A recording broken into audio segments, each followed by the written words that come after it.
to Perhaps Today Profiles. I am your host, Carl Cassell, and it is with great pleasure that we have D. Bernard Webster with us today and discussing a topic that very much intrigues me and is his life's work, and that is artificial intelligence and the future being now. Mr. Webster has an extensive background and will give us perspective and reason to pay close attention to current and future trends of AI. With that, let me introduce our guest for you today. D. Bernard Webster is a distinguished innovation engineer and entrepreneurship thought leader possessing more than 20 years of professional cross-industry experience. Mr. Webster is well known for generating practical solutions and facilitated professional learning across sectors, including but not limited to higher education, small business, media, mobile computing, and manufacturing. Throughout his career, he has been fascinated with emergent technologies and trends and has leveraged his sustained inquiry to generate tangible performance results on behalf of a variety of stakeholders. To date, Mr. Webster has raised more than $8.5 million in public and private funds to help startups and community-based organizations alike transform their operations through technology in order to drive accelerated growth and innovation. With technical expertise in new media design, software development, venture building, and go-to-market strategy, he has a robust understanding of the technology development lifecycle and multiple pathways to commercialization. As such, he has been a trusted advisor to more than 25,000 small business entrepreneurs and startup founders throughout the tri-state area, which is New York, New Jersey, and Connecticut since 2009. During this time, he has earned a reputation for delivering high quality, effective technology solutions that impact the way users work, earn, live, and learn. Mr. Webster is likewise a skilled communicator, able to effectively distill complex technical subjects to both technical and non-technical audiences. Finally, Mr. Webster is an adjunct faculty and executive director of the New York Institute of Technology Center for Entrepreneurship at the School of Management and Southern Connecticut State University Small Business Accelerator, respectively. He is also the founder and CTO for the MVP Accelerator, a regional small business administration growth accelerator for minority and women-led tech startups, and co-founder and technology director for the Open Door Arts and Education Project. He is also the recipient of Major Owens Congressional Tech Champion Award for pioneering tech literacy in urban communities. And with that, we say, welcome, my brother. Please support our channel by shopping on our YouTube store. Man, Carl, thank you so much, man. You really powered through that, my brother. That is my pleasure. Like I said, if you have a resume like that, we're gonna make sure the world gets to hear it. No, that's amazing, man. And listen, I am deeply humbled. I was sharing earlier, man. I have such great respect for someone like you who's seizing this moment. This is a very important moment. Never before have we had the opportunity to amplify our voices in the way that we are doing tonight, to speak directly to our audiences that care, that will consider, that will hear what we have to say, and hopefully be enlightened and to see more of the possibilities, and also be to walk circumspectly, right, and soberly during these very challenging and dynamic times. So I am deeply humbled. Thank you for taking this time to carve out this space and time for me to speak to your audience. I really respect the work that you do, and I'm excited to see what we're going to get into tonight, because there's a lot on the table. I was sharing before, I'm a little giddy because I can't have these conversations with my wife, because after a while she turns off the spigot. It's like, this is too much AI. I can't do it. And so when you told me you're gonna let me speak, I'm like, all right, oh, you sure? Yeah, you're gonna have this platform to say as much as you want, and know that we won't let it be a one and done. We're gonna bring you back, because we couldn't even potentially get through everything that we want the world to hear. And so with that, I want our audience, as you view this now and in the future, to understand we want to touch on how this affects our world from a political, economic, as well as a spiritual or religious aspect, and socially. And Yeah. so, with that, talk to us first about your background. We heard your bio, but talk about Yeah. what got you into it, what got you excited about AI, and then we'll get into the current and future state of AI. Yeah. Oh, thank you.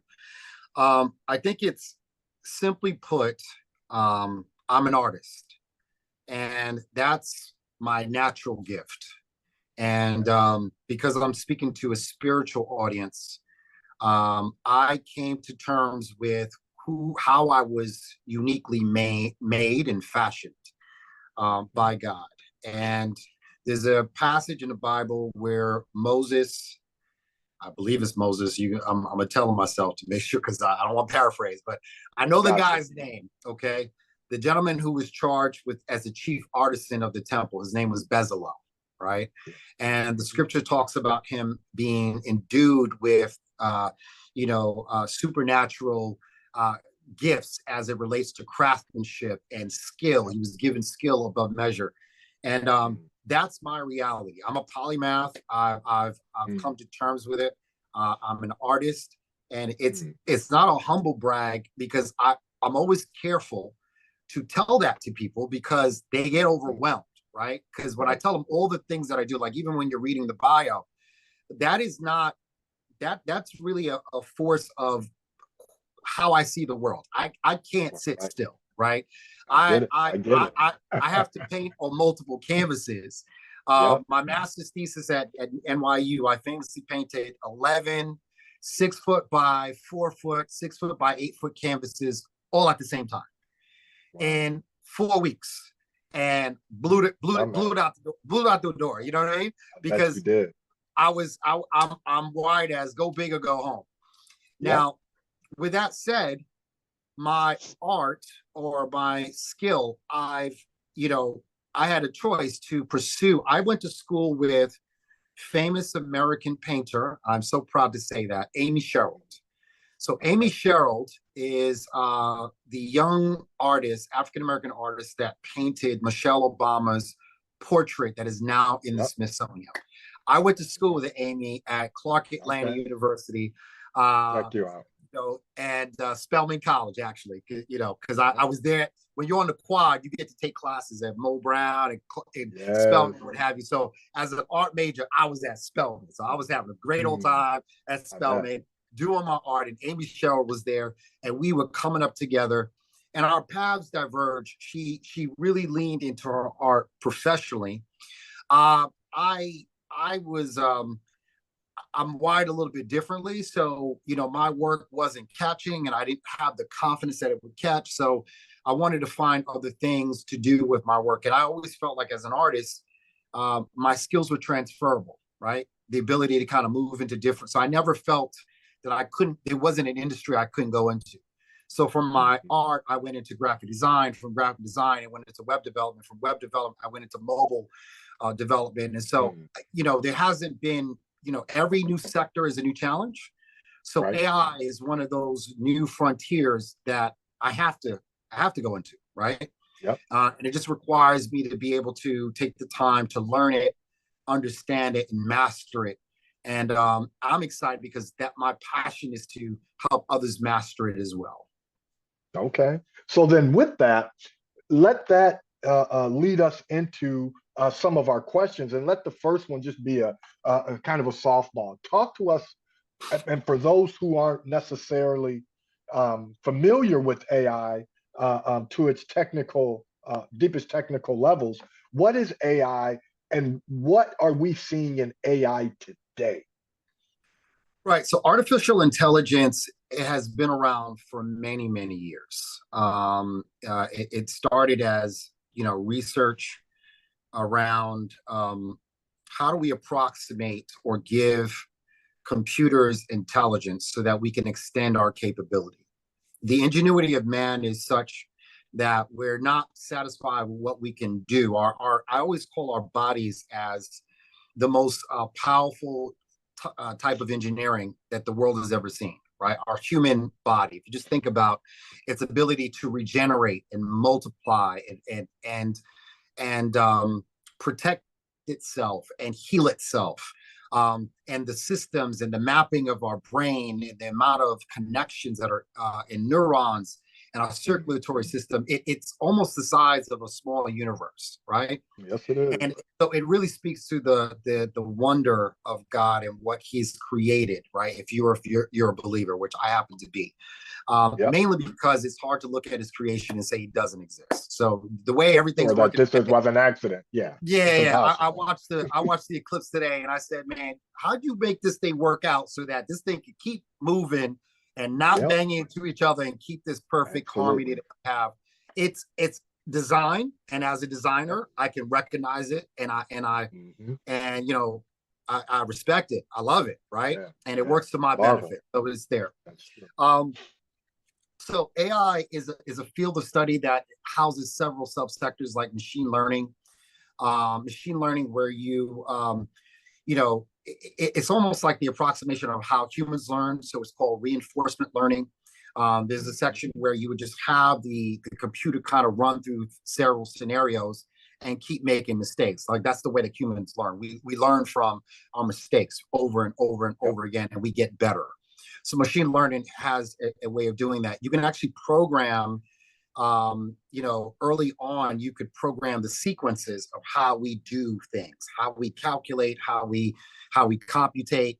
You can actually program that. It's a very arduous process, but at scale with enough computational power, you can scale this up, right? So, for example, you can program, you know, a little dot on a computer to go up 4 cells, right 4 cells, down 4 cells, and then left 4 cells. That's a square, right? You can program that, and that's fairly easy to do. It's different when you can have the program understand that it's come to the completion of that square, and then reiterate several squares out in order to build another square that's greater than that one. And then you can have this ongoing loop and loop and loop, right? And so, you know, machine learning, AI has been around for a long time. What you're seeing now is what we call generative AI, which has come from a research paper out of Google's DeepMind. Google really has birthed this entire industry. The GPT stands for generative pre-trained transformer. So these transformers were used to help scale up the calculations, right? The approximation. So initially, when you would have AI, a lot of times it's used for predictive analytics to predict things, right? With the using linear regression, you know, it would plot points around a line and say the closer you get, you would get closer to the prediction. And so that's kind of a nerdy way of saying like it's probability, right? Right. But what they've done is and let me just tell you right now, I don't know the secret sauce, and they don't know the secret sauce. This is why we're on this call, because we're concerned, no one knows yet. because they built something that they don't fully understand. Neural networks have been created to train, computer systems to recognize. So you got image recognition coming from, you know, this study of AI and machine learning. You've got text to speech. It's on our phones right now, right? That's AI. Navigation, turn by turn. That's connected to the GPS. But AI calculations in terms of how far it's going to take you to get there. That's all AI. What we have now, though, that has really jumped into the scene is this generative AI in the form of a consumer product, ChatGPT. And the reason why that matters is that it's one thing for researchers to play in the lab with a product and be excited about, you know, hey, we made this thing do something that was really human-like, right? Cool. It's another thing to release it to the world and to let the world tell you that it's useful. Right.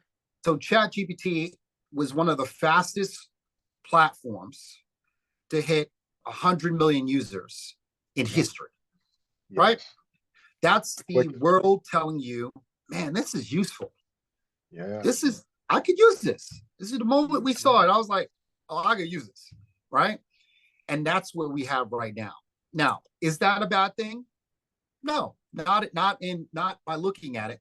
But I appreciate where we're going with this conversation, because we're looking at this not in isolation, but we're looking at it from a spiritual context, an economic context, and a political context, which I'm very fascinated by. So I want to yield to your next question. Hopefully that brings Yeah, us. certainly. So you talk about some of the predictive methods, and obviously, when we think of um, the statistical analysis, um, how does predictive AI handle uncertainty and variability in its data? And what strategies are going to be used to, for lack of a better word, manipulate the situation? Yeah. So it's not all machines, right? Okay. So in the Yeah. early stages of ChatGPT, in order to train, and we're going to use a couple of acronyms, large language model. In order to train these large language model, which is really a package of algorithms around how to convert text into tokens, Hmm. tokens which are numerical values, and then funnel that through an algorithm that will crunch it and give an approximation of what it thinks the next word should be. Right. So with the GPT, it is trained on the internet, right? And Okay. the Yep. internet is the world's repository of human communication, language.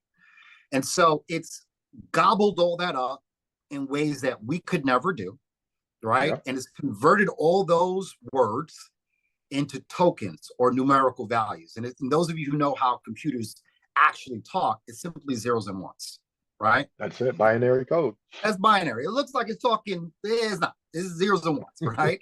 And so these tokens get converted into equations that allows it to look at your prompt, which is your input, and predict what the next word should be based upon this library of language that it gobbled up previously. So if I said Mary had a little, it's more than likely not going to complete the sentence with car. Right. It's going to complete it with lamb, particularly if it's trained properly. Now, imagine it said car. Well, if it said car, a human fine tuner would actually look at the results and score it and say, and give it back. So if you ever notice that sometimes when you're in the early days of GPT, they've since improved this, it might ask you if, hey, is this response useful to you? Yes or no. They've automated and scaled it up so that they can get more feedback so that they can fine tune the model. Now, there are models of different sizes and different tokens. You'll notice by the tokens, you have some models that are 7 million tokens, 70 million tokens, 100 million tokens, a billion, a trillion tokens. So when we start talking about the size of these large language models that are being trained, they're being trained on massive amounts of data. The question is, where did the data come from? Whose intellectual property was in it? Because computers don't get smart by themselves. No, they don't. They get smart by gobbling up all of humanity's ingenuity. So this is why this is a perplexing problem economically, educationally, and politically. And we haven't even gone down the rabbit hole yet. I just gave you kind of like approximation of like how it's working, but it's, man. So let's keep going that way. And what are the guardrails that are in place? And I'll kind of tee this up from the vantage point of new tech, as powerful as any technology that man has really embarked on. When we think of the steam engine, we think of electricity. I would say this pretty much is that next level. And so with that being the case, um, we look back this past year, the movie Oppenheimer came out and got all these awards, and but we watched it be used to kill innocent women and children, millions of innocent women and children. And so with any technology, it always has the capacity to do good or do evil. What are the guardrails that are in place, if there are any, to stem the tide of someone using this technology for evil?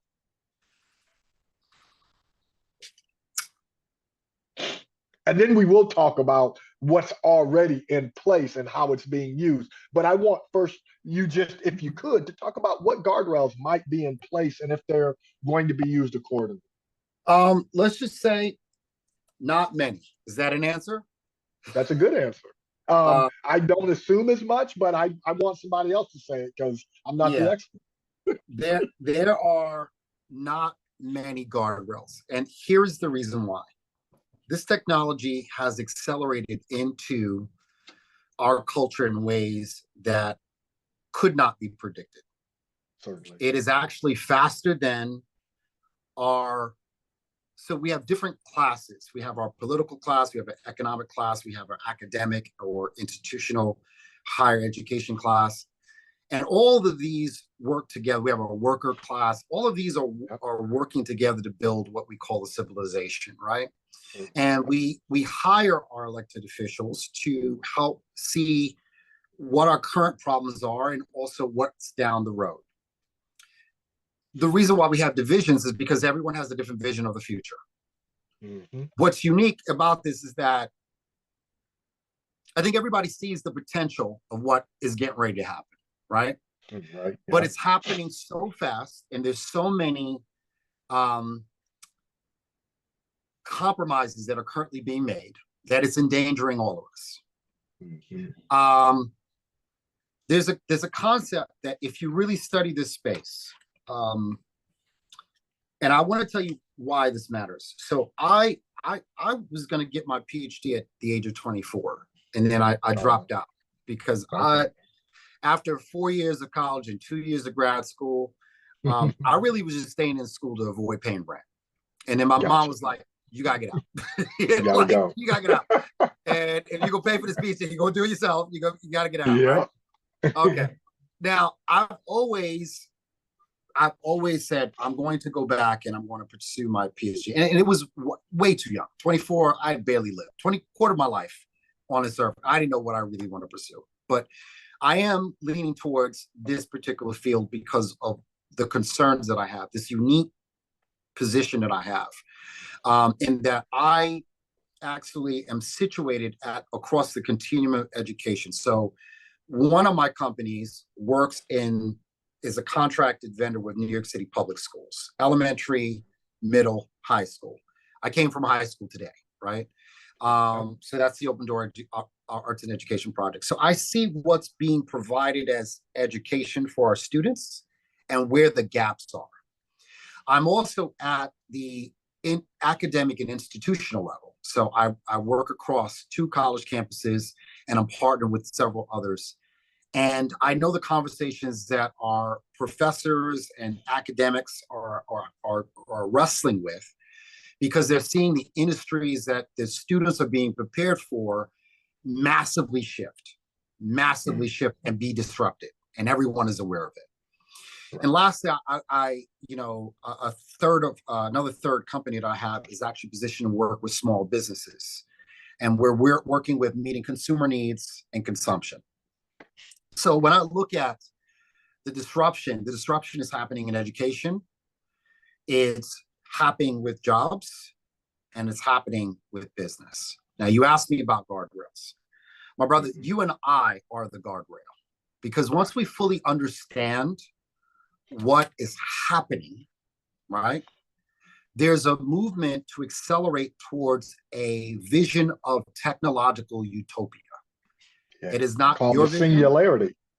All the singularity. It's not your vision. It's not my vision. Okay. Right. But those who are, air quote, innovating this technology, Yeah. what you really have to pay attention to is their beliefs. This is why I think this is such a prescient conversation, because you're combining, you're saying that the totality of who we are is not just what we do, it's what we believe. Yeah. So if you think about the people that are ushering in this fantastic technology that we know that we're going to enjoy and use for consumption and commercially, you also want to know, what do these people believe? Yes. Okay, so there's two beliefs that are out there that I want to make the audience aware of. It's called effective altruism and effective accelerationism. There are two unique beliefs that if you won't notice it unless you look at someone's Twitter handle, and I'm here, I'm covered by the blood, so I'm gonna put it out there. You're gonna see on people's Twitter handles an E// or --ACC. What that simply means is they're identifying with this philosophy. These are the titans of industry. And what they're simply saying is that technological future, they are committed to accelerating towards that future. Wow. Hook and no crook. Yeah. All crook. Okay. All crook. Yep. We go in there, regardless of the objections, the inhibitions, or the concerns. Right. Their belief is that the problems that society has, climate change, scarcity, war, famine, will be addressed if we simply race to this future that is around the corner. Yeah. And they will do everything, including acquire massive sums of money to make it difficult to challenge their ability to pull it off economically and politically. That's why I said political. When we talk about compromise and you talk about politics, I'm like, well, are they really representing us? Because let's talk about this. Okay?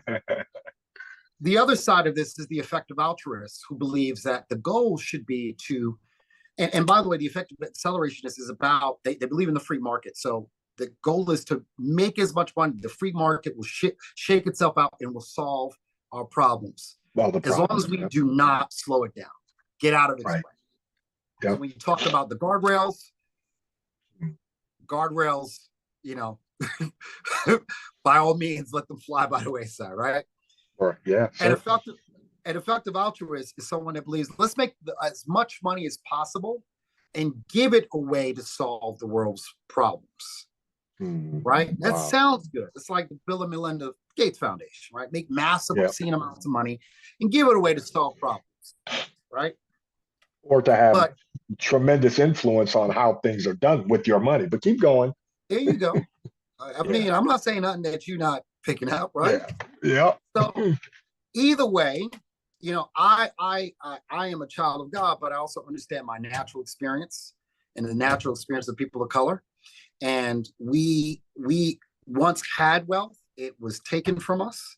And so now we're in a position where we've got to play in a system that was not created by us. We've got to play by its rules to try to scratch and create a hedge of protection, a financial protection around our families and our progeny, right? It's hard.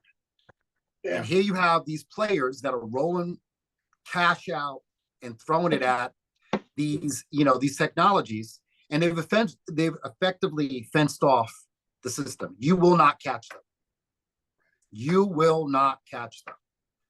And the only way that we could create accountability and balance is through our political party or our class. Right. But the question is, do they have the will to do what needs to be done to protect us at large? Now, I said a lot, so I want you to I want to let that rock, because I feel like no, this is good, because my question is somewhat been answered, but I'm probably going to add a caveat onto it. So with the anticipation of AI, it brings this euphoria of, oh, everyone will be prosperous, knowing that the likelihood, because if you have large tech companies or tech giants hoarding the wealth, it's going to bring poverty and despair. So here's where I throw that other question on as you talk about Bill and Melinda Gates. there you bring up OpenAI and Chat GPT. Well, Sam Altman is often quoted on record and speaks very almost excitedly about universal basic income. There we go. Yeah. And there being a safety net when jobs are that people are or industries people are currently in are no longer. And so he and some other tech giants have, and I would push our viewers to go back and look at the windfall clause of 2020. It's scenario planning for universal basic income when Correct. people are without employment. And so this windfall is these tech companies taking their trillions of dollars and putting some of it aside to give money to people so they can live still, even though they're not working. And so do we see prosperity or do we see poverty and despair coming out of AI? And granted, I know it can be both, but I'm talking about the larger mass of the population. Okay, so let me say this.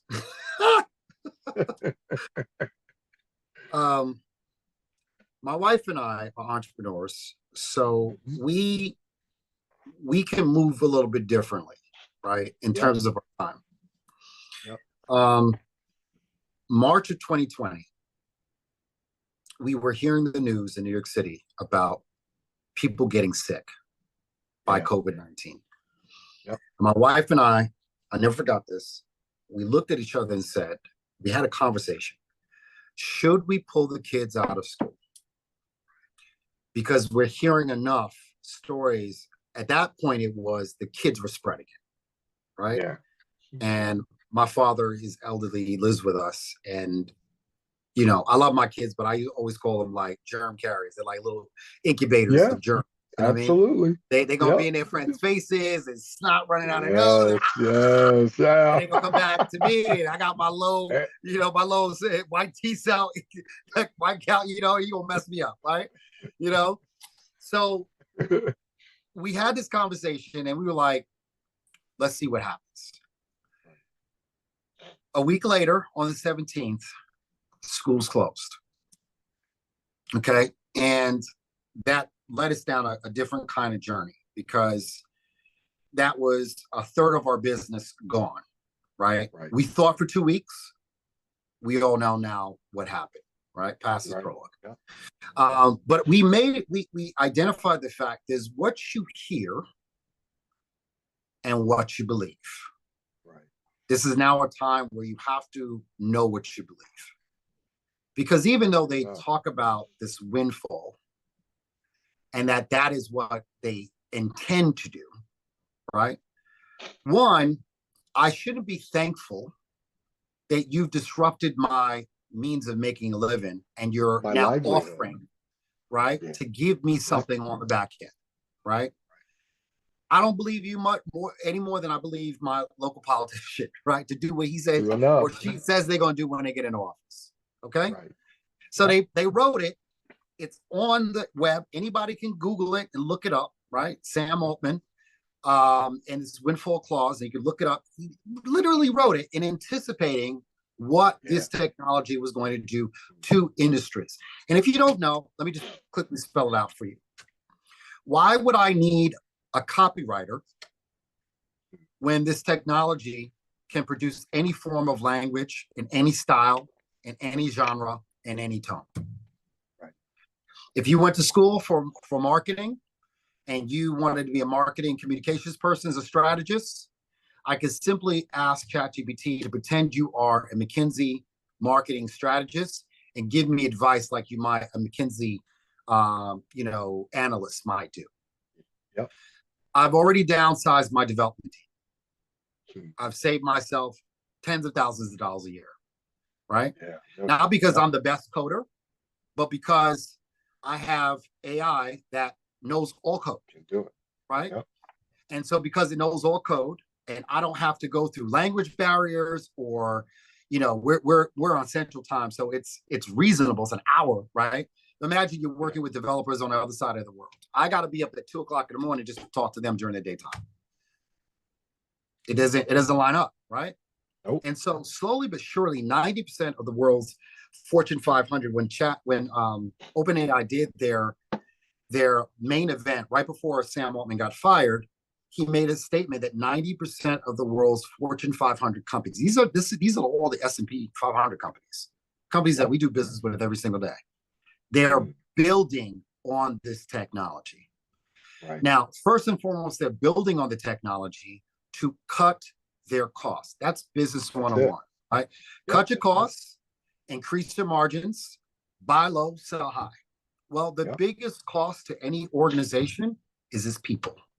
Yeah, capital, human capital. Human capital. The labor. The labor, right? And so this is why, on the left view of politics, we're pro-worker because we want to protect workers. But someone that I met recently, someone on campus said to me, they were really concerned. And this is before the earthquake. We had a little shake up here in New York. Yes, you did. And this is before the earthquake. And, they told it out loud. And I'm walking in, and they don't professor here. And I was waiting for the elevator, but they talking out loud so I could hear them. And they're like, what are we going to do with this AI taking everybody's jobs? It's these businesses know that they're supposed to give us jobs. And I said, wait a minute. Now I was gonna mind my business. I said, wait a minute, I gotta interject. Ma'am, I respectfully disagree. I have to disagree. A business's job is to meet consumer needs. That's it. And that's it. How make they profit do it and make a profit doing it. Thank you. Finish my thought. Add a profit, right? So they are opportunistic at best, right? I know you have a need. I can provide the supply, and I can provide it. I can acquire it at a lower cost than you might, and you're going to pay me the cost of the acquisition and then pay me extra for the convenience. That's business, right? And so if I could do that by automating the process or removing my highest cost, because it's not just your hourly wage. I've got to pay FICA, I've got to pay benefits, I've got to pay disability insurance, workers' compensation, and a livable wage, and do that at scale. So I'm a small business, so I have a small team, right? But imagine you're a big business and you've got shareholders. Well, they don't care. They just want their money. So, that's it. Help me keep more of every dollar that's earned. So people become expendable. And I will say to you that the reason why I found you is because our brother Paul Cody, who I got to give a shout out. That's my guy. I love him to death. My brother from another mother. Okay. I called the brother minister on one Saturday because I had a profound spiritual awakening in my car. Right. And it was very simple. I realized all at once how important people are. Right. All I kept hearing in my inner ear is that people are important now more than ever. And I'm not just talking about any people. I'm talking about all people. I had to ask the Lord. I said, really, all people? Like even the people I ain't really rocking with? Like I don't mess with them. All of them. Okay? All of them. Why? Because this is a moment of time where the uniqueness of people is being diminished. We're being commoditized. So when you're a commodity, you could be exchanged without moral dilemma or consequence, right? In and out, input, output. You can be tossed aside. And what they've effectively created is the framework for many of us who are knowledge workers. So get this, if you went to school and got a degree, how does your degree compare to the world's knowledge concentrated in a prompt? In a machine. You can't compare. Come on. Even Elon Musk is asking, what's the value of human beings if at a certain point in this utopia, the same utopia that they're racing to, there's really nothing for us to do. Wow. I don't know. I mean, and that is heavy as I I want people to feel the weight of the world. That's how major this trend that we're streaking or racing towards will be. So when I consider um, your commentary about basically humans being tossed aside, having the technology to, especially because everyone thinks first blue collar workers. But when we think of white collar jobs, knowledge workers, as you termed it, um, if everything is available in the machine, what do they need our knowledge for? And with that, now, everyone's fighting to pay their bills so they can have good credit, Right. which China is showing us the opposite and social credit ratings. By being a good citizen, staying in line, shutting your mouth, and not causing any waves with the government. How will the economics of our lives change with the use of AI if people aren't working? But we know how, and you know it better than me because you live in New York City, and when people are hungry, you know what they do. When people are at odds, when people are crammed together, you Yeah, know how they respond. they run up So on you. how they run up on you. So how will this new utopia that they're trying to build work if people don't feel value, if they don't have a means of generating value through their own knowledge? Um, how will this affect how our government and corporations who are running our governments treat us? Yeah, I listen. I got excited and to get on this call with you because I don't know how far this is gonna go and who your audience is, but I'm letting y'all know it's on y'all. It's on It's y'all. on y'all. Okay. Yeah. Yeah. We have to organize Yeah. as a people of faith and put pressure on those who are charged with our protection. Amen. There are companies that you asked about guardrails. So, a company like Google will say that they are responsibly rolling out AI, which means slowly, right? That's all. But yep. They recently had an issue where their AI, Gemini, was generating imagery that was historically inaccurate. Okay. So when you would type in who are the founding fathers and you would ask for a picture of it, it would notoriously, and I found this funny, generate pictures of people of color, right? Black George Washington, black Ben Franklin. That's hilarious. You got to laugh, man. You got to laugh. Yeah, that's comedy on so many levels. Okay. Now, albeit hilarious to me, the issue is that our family from other communities felt excluded. Like we felt excluded from the picture of American, right? So, imagine that, right? Like Dave Chappelle says, now you know how we feel, right? We're looking at the track. Okay, now we got this one. They're like, do we care? I don't know if we care. I don't know. Okay. Welcome to our world. Right. But they're mad because representation matters. Yes, it and does. So if bias is built into the machine, then that tells you that someone can manipulate the machine to be biased against you, to be biased against your faith, to be biased against your skin color, your gender, whatever your ism is, it can be biased, right? So this is where there are companies that are saying that they are creating guardrails. We invite you to check out our Etsy shop and support our channel at the link in the description. Thanks for your support. My good buddy, another brother of mine, Roger Maloney, who's my researcher, he is amazing at pulling up all these YouTube links because this information is happening in such real time that even institutions of higher learning, they can't keep up. So there's no theses or dissertations or literature on this moment. Right. There's on the core foundational technology, artificial intelligence, but how it's being deployed and how it is manifesting and rapidly multiplying in culture, no one can predict that.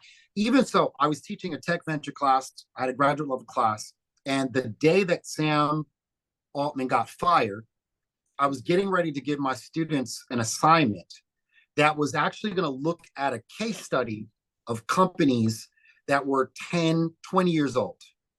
Right. I scrapped it in real time. I said, I need y'all over the next 3 days to follow what's happening, because it's so instructive, right?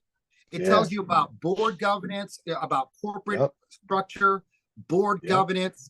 It tells you about the motivation. So their mission was openness, but they created this funny hierarchical structure where he could get fired by his board, then get rehired, and then create a new board and appoint himself to the board. What kind of sorcery is this? Along with Microsoft CEO, because they're the biggest investors currently, making sure that they have input. Correct. Get board governance and corporate structure. Whatever. Let me tell you something. It up. Even my students didn't fully understand. I said, if y'all fully understand what was happening, this is a whole 2 years worth of an MBA. This is exactly what we're teaching you. Corporate ethics. We're learning about compensational structure. We're looking at board governance. We're looking about competition, because even in that same weekend, Anthropic, which is air quote number 2, they decided to be opportunistically to say, hey, we're releasing Claude 3. If the people at OpenAI don't answer the phone, you could call us. You could use our API. We're here. We're here. So, all of that happens. Companies trying to hire a current OpenAI employee because they're like, oh, you guys are on shaky ground. Do you forget Sam was actually hired? He was offered a job at Microsoft in that same 36-hour window. Same weekend. Which, he was. Again, it happened outside of our awareness. But please help me. Let me help you understand. This was a power struggle. Yes, it was. For at where the highest levels. We will go. So the scripture talks about spiritual wickedness in high places. High places. We can't even get there, so we got to pray because some stuff is going down. And during that weekend, nobody paid attention except for those who were paying attention. That's it. And then when Very it was small number. And Microsoft had a little dip in its stock. They bounced back, right? And then all quiet. You're not hearing about it. He's a lot more sober in how he's moving. He was out there, so this is why he was a target. He was out there, Congress. He was out there. He was doing a lot of talking, doing interviews with Joe Rogan. I mean, the fact that he went and did an interview with guys like Joe Rogan shows you he was everywhere. Keep going. But listen, people will tell you what they intend if you listen to them. So if you listen, they were always say, let them talk, because they will tell you where they're going. So again, I try to I'm absolutely passionate about this, right? And I try to flatten it out, because my wife is my buddy, but she's not concerned like I'm concerned.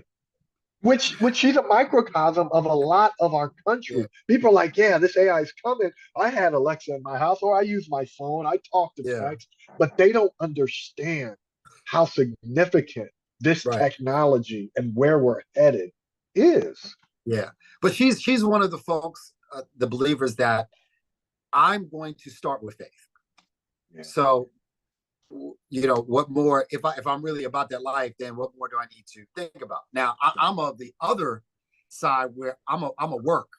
My faith is going to be demonstrated in my work. So by work.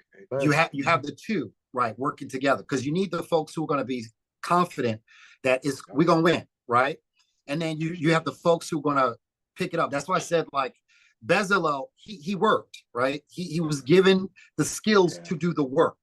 So I already know who I am.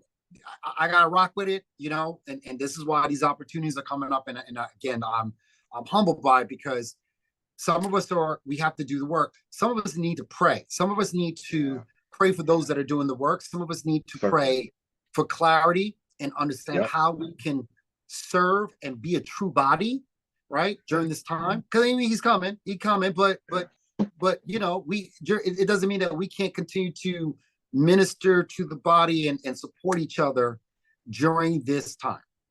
Right. So I want to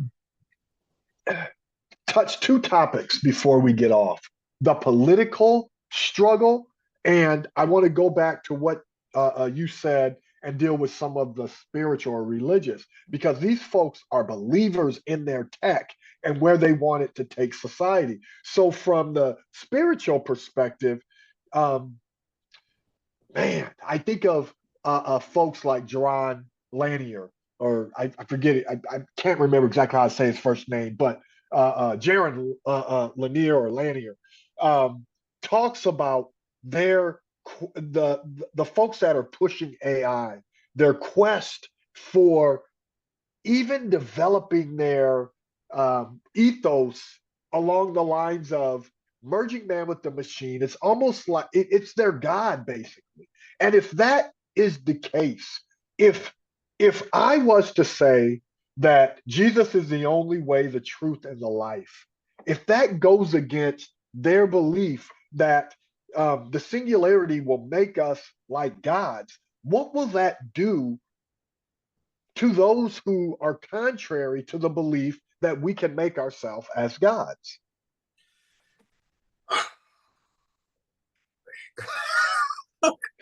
I know it's a big question. You really got me go. I'm about to. Okay. All right. Yeah, take your time. Let's do it. You mentioned China earlier. Yeah. We all know that China is a communist country, and they move different from a democratic country. It's top down. Okay. Yeah. I don't want to disrespect a group of people and how they choose to govern their civilization, but it's top down. Yep. Us, U.S., is supposed to be bottom up. Bottom up. Yep. That's what they say. That's what they say. However, with some of the things that we've talked about, it will make it very easy for us to agree to be managed top down. Okay. Yep. We are opting in for the management. Okay. Without saying too much and going all over the place, right? We have progressively opted in to release some of our say and freedoms for security, stability, support, right? And it makes it easier. The frame, the utopia that they're talking about will make it easier for that top-down control to be manifested and affect us, right? Even though, like I said, it feels like a democracy, or we say it is. Will it feel like that in the future? I don't know, because you are in my notes. Keep going. yeah. Because the interests have already. You talked about it being. It is a faith. So any philosophy that is opposed to the faith is a faith, right? And effective, someone that is following that faith religiously has created it as, or positioned it to be, a religion with all of its tenets and its rituals and its core values. And its leaders. Right? Leaders. Okay. Yeah. So that's happening, right? That's happening. They're not going to say it is, but it is. If you're paying attention and they can Google and see some of the things the leaders of these companies are saying. But keep going. Sorry to interrupt. See, that's what I'm saying. Read what they're saying. Read it on your profile. They're not lying, right? So where we're going, to answer your question more directly, the merger. We're going to move from the text-based right now we're at text, image, and video, right? So there's a video online, a company that OpenAI partnered with, where they use OpenAI as the operating system for an Android.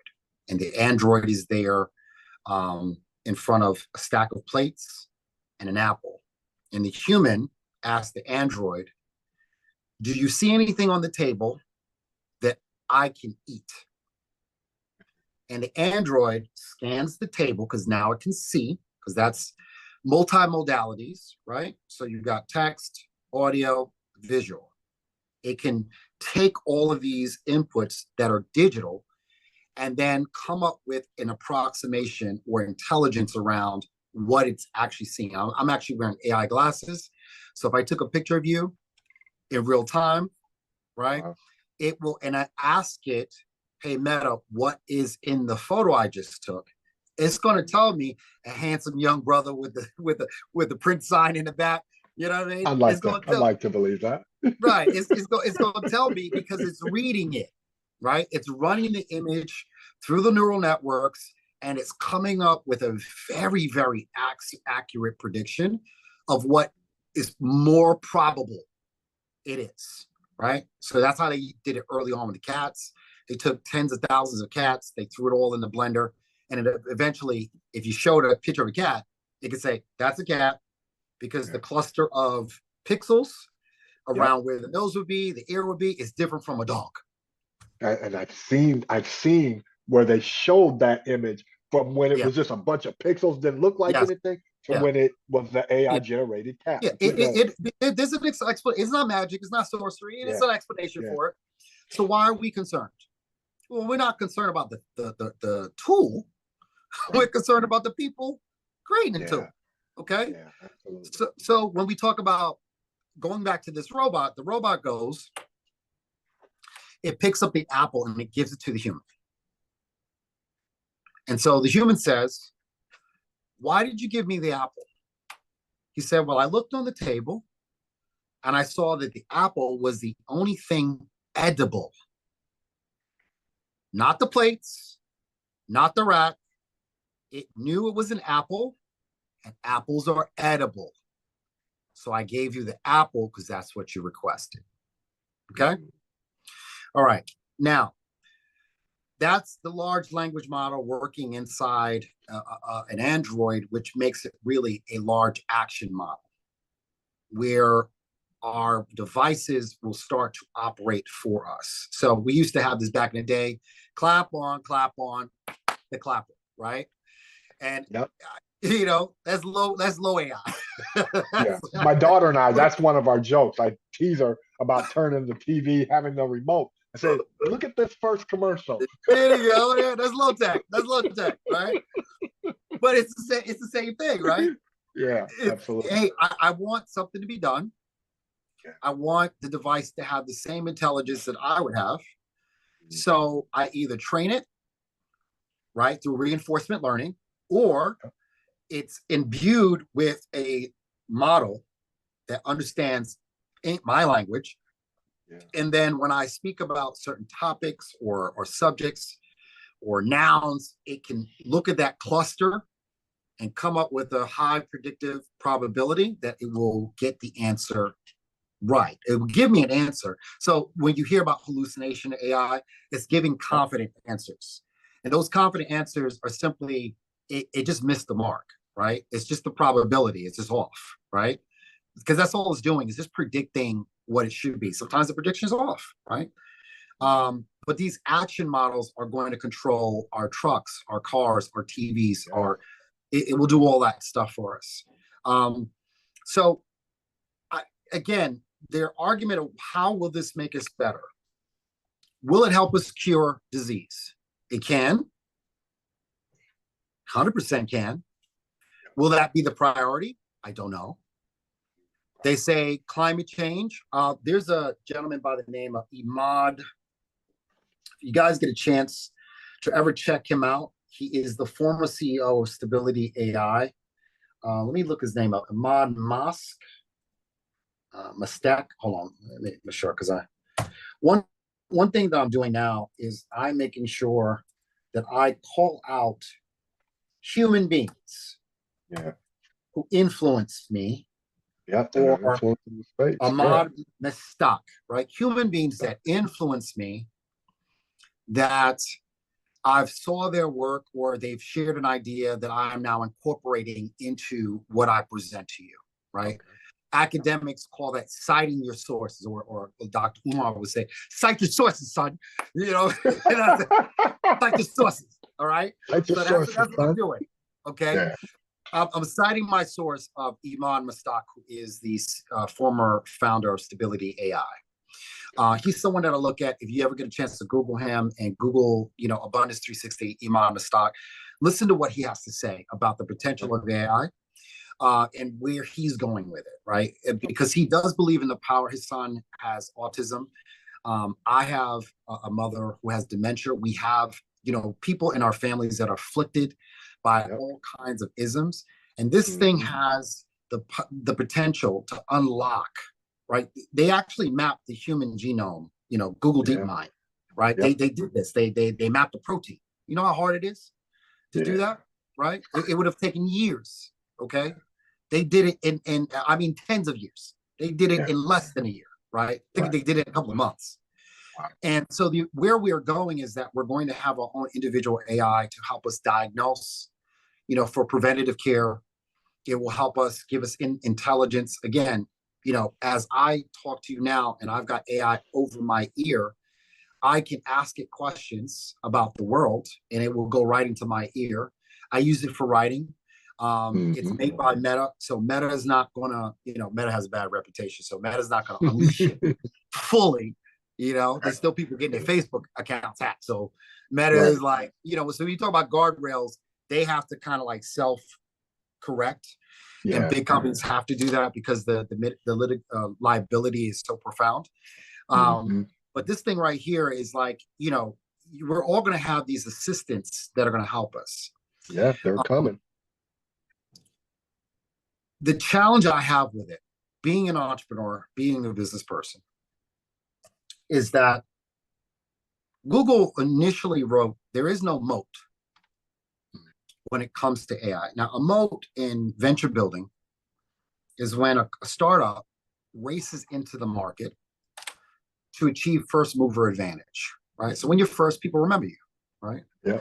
That's why Uber over Lyft first, okay? The difference is that in terms of, in order to sustain defensibility, right? So the illustration is of an English castle, and you build a moat around it, right? Right? You don't want them to just run up on the walls. You want them to climb over the water. Have to climb, How do you build a moat? Well, right now, the moat used to be a competitive advantage, something that we did that was different from everybody else. But now, that was based on meritocracy. I'm a Gen Xer, so I love talking about meritocracies, right? We were raised to believe that if you do study hard, work hard, good things will happen for you. Remember that? You know what they told us? That's what they told us. You know what they told us, right? Okay. And the beautiful thing about that time is that you minded your own business and you didn't know what you didn't know, and you were okay with not knowing. And you were okay with that. Yes, right? Certainly. Yep. My man, and it wasn't going to hurt you. Yeah. It wasn't going to hurt you. When you ran into someone, you were genuinely surprised. Oh my God, I haven't seen you in years. Not, oh my God, I saw you were in Cabo last week. How was it? Like, that's it. Yes. Pause. Why are you cyber stalking me? How did you know where I was? I don't want you liking my pictures, even though I appreciate your fandom, but you're liking every single picture. Yeah. And we came from a time where, it was okay that I didn't know what everybody was doing. Right. When you're surprised, you're generally surprised, and it's all good. So you have this space now where, Facebook and all of these companies, they're all working to give us these services that are adding to our conveniences. Apple's got the Apple Vision Pro, and all of these technologies are going to come closer and closer to our bodies. Right. The Apple Vision Pro, if you ever get a chance to demo it, don't pay $3,500 for it. I'm going to demo it. Yeah, just book a demo. It is extraordinary technology. I bet it's fascinating. absolutely extreme. You literally believe you are someplace else and you're in an Apple store. Okay. Yeah. Which tells us the power of these technologies to manipulate. Yeah. Okay. So this is one of the reasons why, little known fact, that one of the most powerful aspects of what these technologies can do is to replicate our voices. Wow. This is why it would matter to me. You know what I mean? Like, I don't know. Maybe this is not biblical, but I don't know if the, old church used to talk about, like, how you gonna know someone in the great by and by? You're right. We all spirits. We ain't got a body. How you gonna know? It's the voice. Yeah. Right? Your voice, extension of your spirit. Right?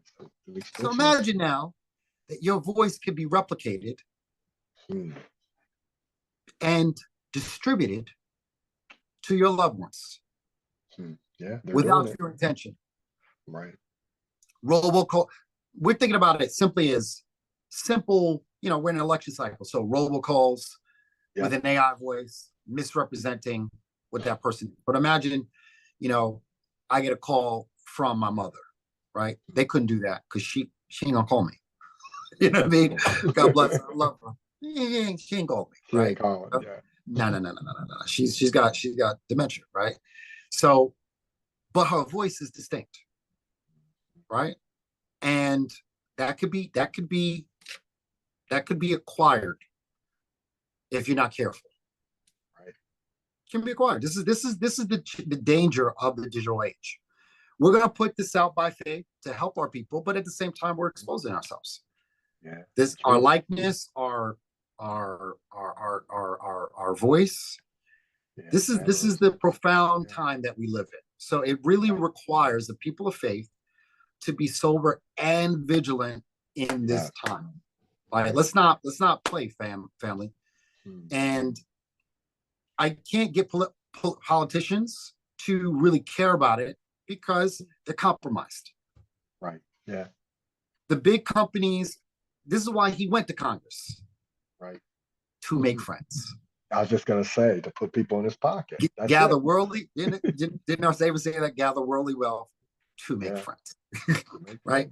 He made a lot of friends on Capitol Hill. Yeah. So do we really trust they're going to get reined in? You know what I mean? No, you're my friend. No. So, you know what I mean? Like, so I'm going to hopefully, you know what I mean? I'm going to go with, all my friends, we got the direct line, right, to the one who holds everything. So, you feel me? I need all my friends to act like we about to really do this, right? Let's be serious and let's be committed to understanding what this time is and lean into our power and to our calling. This is a very important time. And I don't want to say doom and gloom because, again, as a person of color, I am into it because it can create some equity. Yeah, there's some benefits to it. Certainly. Yeah, if equity was largely what the powers that be want, it's right there for us. Right. And the speed in which you can do it now is completely different than it was before. Yeah, absolutely. Well, let me just tell you again. People are important. What makes us unique must be valued. It must be treasured. Right. If the scripture talks about, I know the number of hairs on your head. Yeah. Before you were formed in the womb, I knew you. It means that we are unique. Yeah. Not a mistake. And our uniqueness was, I don't know if our uniqueness was intended to be put into a blender and sold back to us for $20 a month. I don't think so. In fact, I know so. You know what I mean? Go ahead. Come on, bro. Like, you literally sold me a 5-pound bag of potatoes with no potatoes in it. You won't need this bag. Well, they do that with chips, and I mean they make them. They're not potatoes, and the chips have no nutritional value, do nothing for my stomach, but they taste good. That's my man Chris Rock said. But it's good. It's good. Oh my God. Oh man. Man, I could go on forever. Like I said, we're gonna have to have you back because I didn't even get into the political China, US, and this Ooh. when we think of the last 70 years with the Cold War with Russia, with China, the US, and their each side has their allies. Um, Taiwan. and I mean the Taiwan. likelihood, yeah, the likelihood that they are gearing up for AI technological warfare on a level that we can't fathom. And countries obviously are getting cameras from either the East or the West. And we know people form alliances. Um, Yeah. that creates the way the tech is being used. And we can get into surveillance capitalism and everything. That's why I said I gotta have you back because these are the pieces that I don't think the everyday person even understands. This is going to affect us even from the standpoint of walking, which it is now, but walking down the street with facial recognition technology determining whether you can do or can't do, if you've littered, how much you'll pay, social credit scores, because China has already beta tested it and is doing it Oh, well. they And there's a already lot done of it. countries, yeah, there's a lot of countries around the world saying we want to do it like that. And so you touched on the top down versus the bottom up. This tech doesn't allow for bottom up anymore. If this is fully instituted in society, we are going to live in a dystopian society that is 1984 on steroids. Well, here's how you know that we're on that route, because free market economics, they tell you Yeah, that monopolies are bad, yeah, but yet there are several monopolies yep, that we know of. yeah. And we cheer and celebrate them. Yeah. Our community here is celebrating one coming into Mhm. building a data center here. And people Mhm. are like, yeah, and I'm like, yeah, surveillance tech, give me more. Yeah. What are you No. talking about? And it's a monopoly. So let me just, again, at the risk of making enemies, right? Because I work with these ventures, but again, I'm gonna Yep, hold people to account. If you're really about that life, you want to work with us, right? work with us. Yeah, Don't get caught up because I said something that burns your ears a little bit. But right. so a company like Microsoft committed 10 billion Yep, to OpenAI yes, they and did. has recently committed 100 billion Yep, for a data center. right. You got to ask yourself why. Why? Okay. And if Um, data is the new oil, somebody's about to be be, be, crazy. because because again, you wouldn't believe me if I told you that the real goal is to make energy as cheap as possible. Yes, yes, I Because would the love only way that this dominance, so if I will, if you would allow, I'm going to just plug April 16th. I'm going to be giving a talk at Mega Everest College for the International Business Conference. And my talk is called When the Dust Settles, Recalibrating Human Value in an Age of AI Dominance. And I'm going to use that as an opportunity to really explore some of these things that we're talking about. Nothing is settled. yeah, I'm still learning. I'm still gathering yeah. from folks. We all That's why are. I Yeah, mentioned, I mentioned my brother. I'm going to mention you. I'm going to mention everybody. Amy Webb is another woman that has talked about the lack of equity at the very top of this issue. And she does it in a way that I love it. She puts all the pictures of the heads of the on major on the companies, screen as she and should. except for Satya, they're all Good for similar, her. and ain't it a Yeah, good yeah, way? they You all know look what I mean? alike. Yeah, we know what it looks like. You know what I mean? It's like if you walked in the room and you saw everybody, you saw just one of us and a Yeah, whole lot of everybody. You yeah, still like, yeah, do I really want to go in this room? yeah. I don't know. I need a few more of us. You Yeah, know how just a that couple works, more. Yeah, I right? know That's why exactly people how go to that works. HBCUs versus, you know what I mean? Yeah, Because yeah. sometimes we just need to be around Representation. I people. want to be around people that look, sound, and act like me just a little bit more. Yeah, no disrespect, but this just the reality of it is like you telling me you couldn't find someone brilliant that looked like me. Yeah. That's always a The excuse, I couldn't find anyone. Come on, man. In this age, well, you can go on YouTube and find one of us. I'm just going to say, we live in the information age. There is man, no excuse for ignorance. But yeah, I call people out. Dr. Matt Welsh, she's also a professor at Harvard that talks about the end of programming. And he's got a video on YouTube that you want to check out as well. He's one of the very first people that I saw do the math on the fractional cost of what AI is as compared to the annual cost or daily rate of an actual developer out in Silicon Valley. Yeah, of humans. And it's 1,000 to 1. Wow. Maybe nope. 100,000 to 1, because I'm talking pennies on the dollar to 1,200. So yeah, you add the decimal point, right? The reason why they're moving the way they're doing is because to get the same level of ingenuity, when I say a fraction of a fraction of a fraction, right, that's the cost. At the cost, yeah. So you and I have worked all our lives for an hourly wage, right? Imagine having that exponentially, having your rate in half, right? So if it's 50, half it has 25, half it has 12, 6 and 7, 5, 6, 3, 1, have 1, 0.5, have 0.5, 2.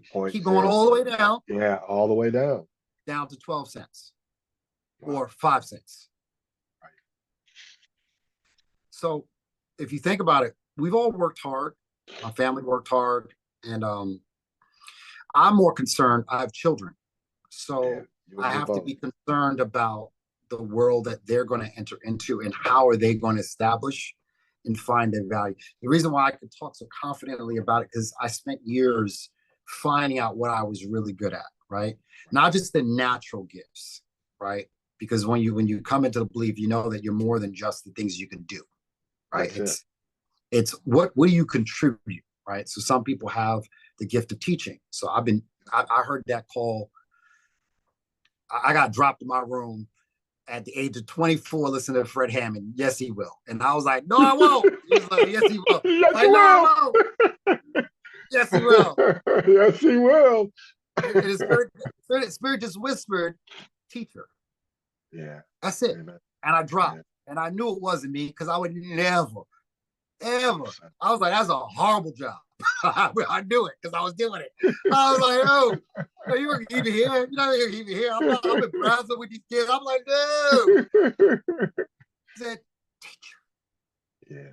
And then I was like, oh, man. And so I just operate in that, right? Just operate in that. And that's, I need my kids to find that moment where the spirit tells them, you are uniquely and divinely inspired to be this. Yeah. And even if the world cuts you off from the things that you can do naturally, what I've given you is supernatural in nature, and you can be this regardless of what they're telling you. Yeah. Right? That's why I've been an entrepreneur, and it's an honor to be an entrepreneur because I've tried to be employed. I keep saying, I'll send my resume to you. Like, take me. I've been take me. Every time I'm not lying to you. I'll send it out because it's hard. The days you're up, when you're up, hey, days you're down, and you start sending a resume out.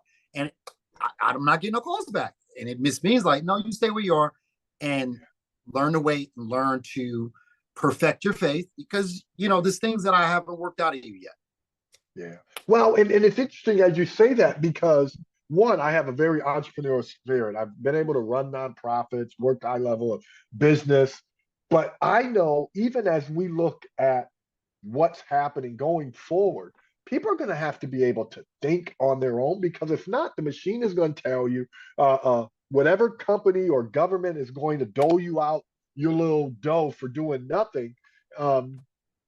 You're going to have to be able to be an entrepreneur, have an entrepreneur spirit, at least know what you can do, what you can offer in order to bring value to those around you. And we know for believers, man, we're jointly fit together. So Yeah. if Yeah. you, just because you ain't the mouth doesn't mean you can't be the ear or you can't be the Yeah. spleen. You don't look Yeah. good, but it's just, this has to become the way in which we think, because the future, if we think about people just going and coming out of school, I got a daughter who's a freshman in college right now, and a son who's a freshman in high school. And I'm telling them, in the next 4 years, by the time you guys graduate, 3 years, time you guys graduate, I don't know what the world will be like in terms of employment. So you better learn how to think. You better start figuring out what you like and what you're good at, because there are no promises with the Yeah. technology that we are just now beginning to see the Yeah. inputs. We're not sure what the outputs is, will be, as you've said. I'm biased because I firmly believe it's in the book. Yeah, yeah, Right? true story. If you read the book, those individuals that were celebrated for being opportunistic, Yep. you know, the dude with the talents, Yeah, he was opportunistic, right? yeah, and And that's the still one who going to be got the case. chastised was the one who sat on it, Sat on it, hit it in the dirt. Right? Yeah, This idea, you know, of taking risk and having a vision and believing in something and wanting to manifest something, because that's what entrepreneurs do. That's why it just calls to me, it calls to my wife. She's the first entrepreneur in our family. She's the one who quit her job at a bank, and I was like, "What are you doing? I'm West Indian. That's not how this is supposed to work." nah, we do. Two jobs, 2 or 3 jobs, okay? And here she is quitting right before we get. I'm like, don't do that, you know. But she's an entrepreneur. Her family's her father's an entrepreneur, and it helped shift my mindset. But when I really got into it spiritually, at least what it does for me, I don't know what's going to do for everybody else, but what it's done for me is in my unique faith walk, and maybe it's just tied to me, right? I don't know, but for those who are similar in their thinking, it forces you to believe God even when the numbers don't add up. And this is how I'm a numbers guy. Yeah. I'm telling you, and I've seen the numbers literally stare me in my face. Yeah. And I'm saying, there's no way. And then I get a piece. And what's I appreciate about, you know, this experience that I've had is that I get to run myself ragged with worry. The scripture says, don't worry, right? Because then you get to a point where you're just like, all right, you said don't worry. Even though I've worried myself to this end, now I'm just going to trust that you said don't worry. You gonna work it out. Yeah, right? He's like, well, you could have did that earlier. You could have did it earlier. But I want to see your faith. I want you to believe. Yeah. So it's been a tremendous faith walk. That's why I teach entrepreneurs. You know, the number that you quoted at the beginning has just been the energy that I receive from other people who are dreaming and wanting to do more and wanting to find, and they're scared. They're talking themselves out of it, their family, their culture, all these reasons. And I'm like, if you only knew what was inside of you, you have everything you need was given and put inside of you. This is why I go back to the ingenuity of how we're made, fearfully and wonderfully made. Wonderfully made. The ingenuity of our ability, right? There's tremendous potential there. And our job is to recognize it, appreciate it, hone it, develop it, and use it. And use it. And I always I look at that Tower of Babel story. Everybody's like, oh, yeah, it's because they were doing something they were supposed to do. Well, if you look at it through another lens, what does it tell you about us when we really put our minds to something? We would be able to do anything that we wanted. Yeah, you focus on one side of the story. I'm looking at another side of it. Yeah, absolutely. Nothing would be impossible to them. Right. That's it. They do anything. He's looking at his kids. He's like, my God, what did I just put these kids? These kids, they really, they really bought that life. Right. And sometimes I gotta look at my children and be like, hey, wait, slow down. Yeah. You know, because they look like me, they sound like me, they sound like their mother. I'm like, just pause. And they like, no, we can do it. And then I have to be like, oh Lord, I got to get out their way, right? I got to get out the way because they Gotta really let can't. them do it. Or Yeah, I have to be a steward over all that potential. Yeah, help to guide them and do it properly. Yes. Yeah. Yeah. So that's uniqueness of our walk, and it's complex, but it's not, right? That's why I think about everybody else in the world, and I think about the unique simplicity of this walk that we've chosen, which is we're not in control. We have a benevolent father who is looking out for us, and he knows his kids, and his kids are all over the place, right?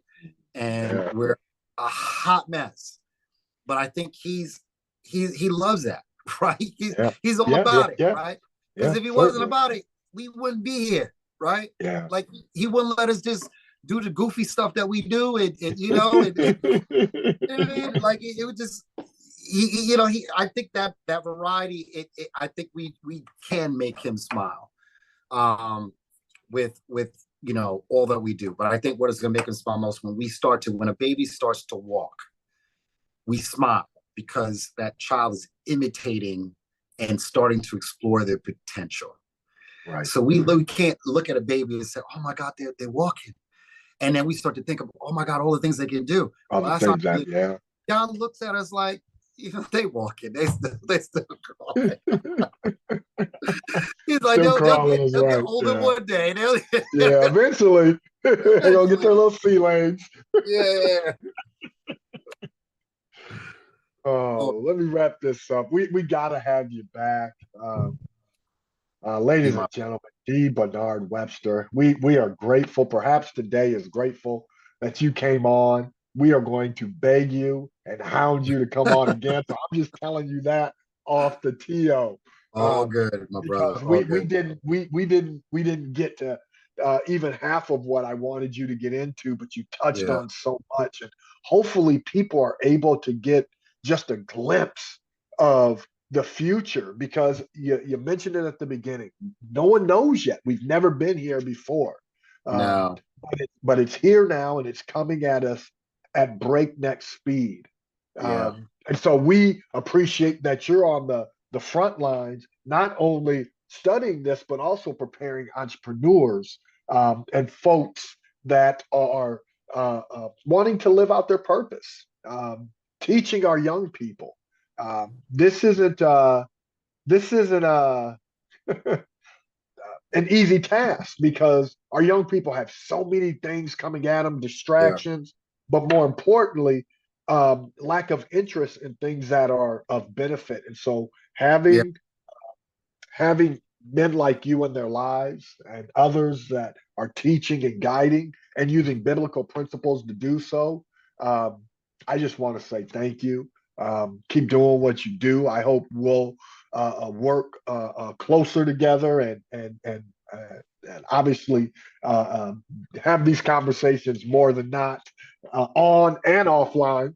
Yeah, for sure. because you're inspiring. And so with that, perhaps today, profiles, we just want to thank D. Bernard Webster for taking his time, and we will obviously have all his information in the description. You have to check this out. I'm gonna send you the info about the April 16th, because please, we want to add that as well. Like I said, I'm an artist, so it's gonna be way more visual, so you'll see exactly what I'm talking about. Okay. I'm gonna show you to that, and we gonna make sure. Yeah, we gonna make sure we put it up and get there's no way you're not gonna see what I'm talking about. You. I got good. Okay, good. We invite you to check out our Etsy shop and support our channel at the link in the description. Thanks for your support. Well, with that, we thank you, and for the viewer, the listener, we hope you join us again, as we say here at Perhaps Today. Come quickly, Lord Jesus. Perhaps today. Thank you.